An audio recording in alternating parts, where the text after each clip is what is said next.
What's up guys, Kyle here again, and welcome back to another episode of FAQ'N Friday. Yet another Friday is here where I get to answer all of your guys' burning gear questions. I still love these episodes just as much as I did when I started, so again, thank you guys for always dropping questions for me to check out. The gear curiosity is always there for me, as I'm sure it is for you, so feel free to keep dropping those questions down in the comments after every episode, and I'll try to get to as many as I can in each episode. So thank you guys again. Appreciate being able to interact with you and all of that junk. I'm tired.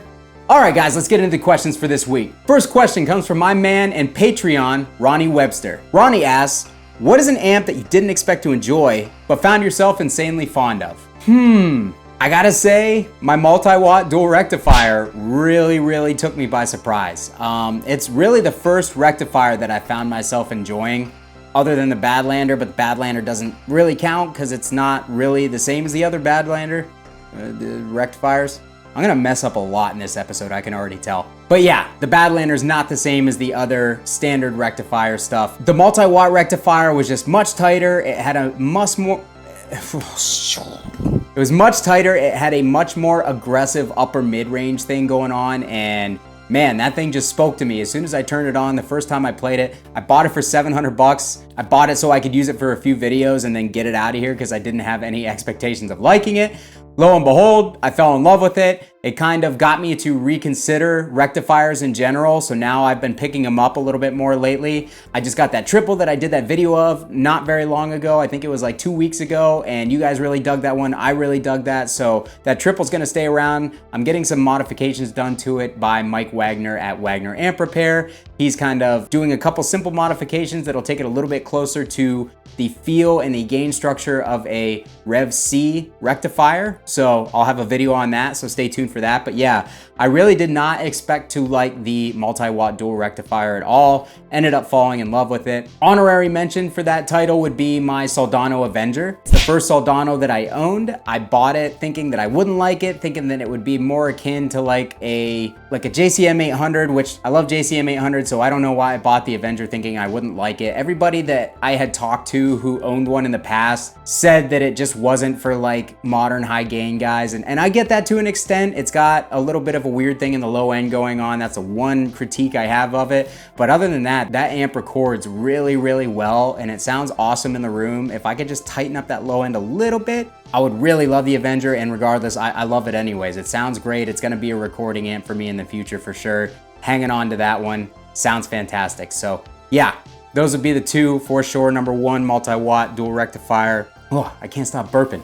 And number two, Soldano Avenger. Billy Henley asks, hey Kyle, what is your favorite lower wattage high gain amp? I'm trying to narrow it down at the moment. So I'm gonna give you two answers. One is going to be smaller tubes and lower volume. The other is going to be bigger tubes and higher volume. Number one is the, believe it or not, the Mesa rectifier. Apparently I'm just gonna tell you how much I love rectifiers tonight after telling you that I hated them for the first 5 months of my channel.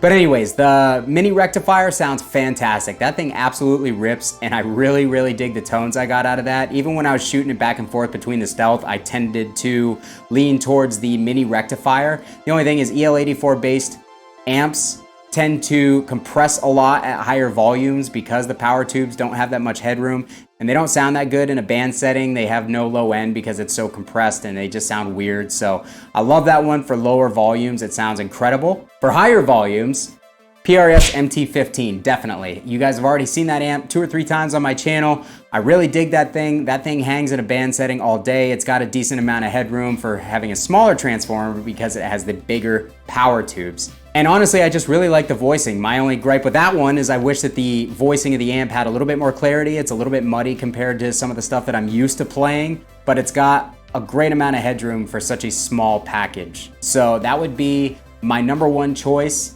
Honorable mention, I just got a Marshall DSL 20 HR. That thing rips. So I'm gonna be putting that up on the channel very soon, but that thing is definitely gonna work its way into the rotation of these smaller amps. Again, that one with the bigger power tubes can hang in a band setting pretty well compared to the EVH or the mini rec that tends to compress and fart out at higher volumes. So yeah, thanks for your question. All right, so Phidias Yeah, we're going with that. I am not a man of culture. Says and asks, hey man, great channel. What do you think about orange amps? Are they tight enough? I am not the guy to answer that. Unfortunately, I only own the Rocker Verb 50 Mark II. In my experience, yeah, it's tight enough for sure. The low end is a little bit weird. It's a little bit, it's tight, but it's kind of slow reacting, I guess. I haven't spent a lot of time with it, so I'm not gonna pass judgment on it. But I haven't really played a lot of orange amps, so I don't know, man. I wish I could answer that question for you. My buddy Jason Howell had the Thunderbird 200, and I remember that thing being plenty tight, so you know who you could ask on that one is Fluff. Fluff is a huge orange fan, and he actually gave me some guidance when I was purchasing my Rocker Verb for the channel.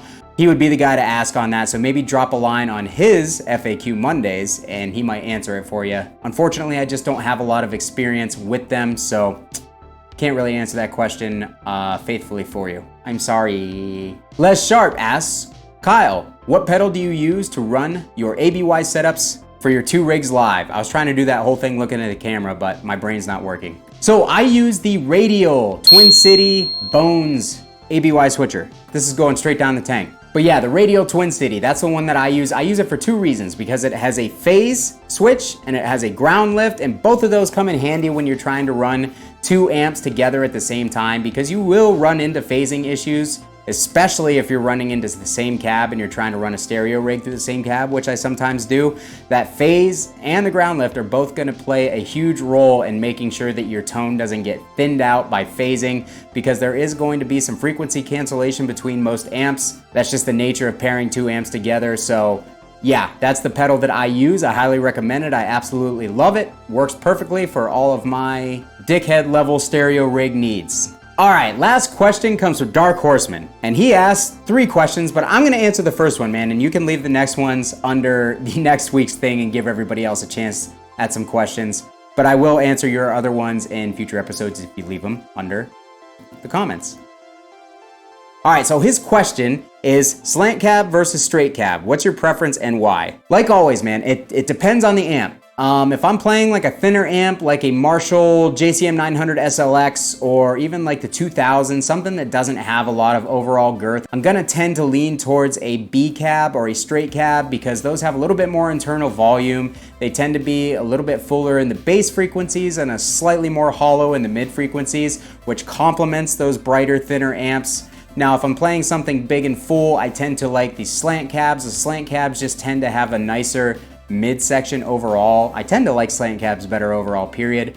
But again, it's mostly amp dependent. So I will gravitate towards slant cabs. Number one, because if I'm playing live, having those 2 speakers actually send the sound up at your ears as opposed to straight out at the audience. You'll get a much better feel for how your tone sounds when you're standing like 5 to 10 feet in front of your rig. Whereas when you have a straight cab, you're just beaming the audience right in the face. And unless you're like kind of ducking down to judge your tone and see how it sounds, it's gonna sound muffled to you up top, because none of the sound frequencies are hitting you directly, they're hitting your legs. Whereas it's gonna be making the audience's ears bleed and heads explode and crap, because it's gonna be so bright and trebly to compensate for you not hearing the treble at the same level they are.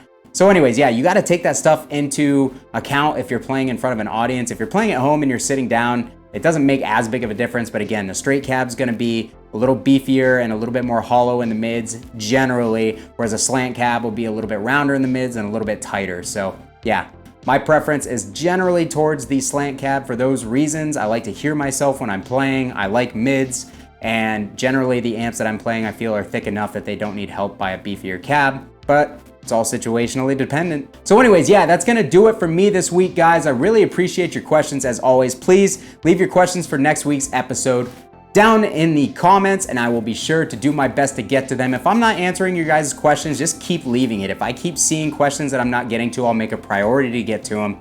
Always appreciate you guys leaving those. Check down in the description of this video for all of my support links. I would really appreciate the support. The channel is growing at a rate that I still can't comprehend, so I appreciate you guys more than ever. There's some awesome affiliate links with DistroKid and Amazon down there for some of the gear that I use, and some of my friends' pages as well, like Deadweald Audio and Legendary Tones. All sorts of cool stuff down there. I'd appreciate it if you guys stop down, check in there. Consider becoming a patron. That always helps as well. Consider subscribing to the channel. If you're not subscribed, why would you not subscribe and watch me sit here and talk and act like you're my friend? That's messed up, dude. Subscribe, baby. I'd appreciate you. All right, Kyle here again. Thank you guys. We'll see you next time.